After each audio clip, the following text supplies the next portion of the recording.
2018 թվականին Մեծ Բրիտանիայում KFC-ն լուրջ մատակարարման խնդիր ունեցավ։ Նոր լոգիստիկ գործընկեր DHL-ը չկարողացավ ժամանակին մատակարարել հավի միսը եւ արդյունքում երկրի ավելի քան 900-ից 600 ռեստորաններ փակվեցին մի քանի օրում։ Բրենդի համար սա իրականում շատ մեծ հարված էր։ Հաճախորդները բողոքում էին,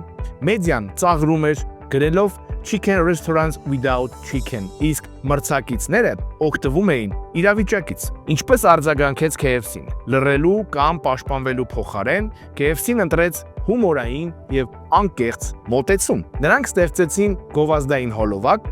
իրենց հայտնի դույլի բաքետի վրա, պատկերելով KFC փոխարեն FCQ։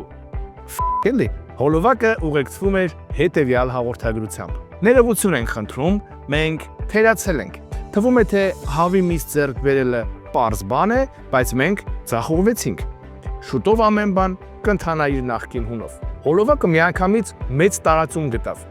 Մարդիկ գնահատեցին ազնվությունը եւ ինքնակնդատական հումորը։ Կրիզիսը, որը կարող էր լրջորեն վնասել բրենդին, փոխվեց հաճախորդների համակրանքի։ Մարքեթինգային փորձագետները այս դեպքը բերեցին որպես օրինակ, ինչպես ճիշտ կառավարել PR ճգնաժամը։ Երբեմն անկեղծ ներողություն խնդրելը ավելի ուժեղ է, քան ցանկացած արդարացում։ Հումորը կարող է մեղմել նույնիսկ ամենածանր իրավիճակը։ Ֆեյլը հնարավոր է վերափոխվել հաղթանակի, եթե ճիշտ ես արձագանքում եւ արագ։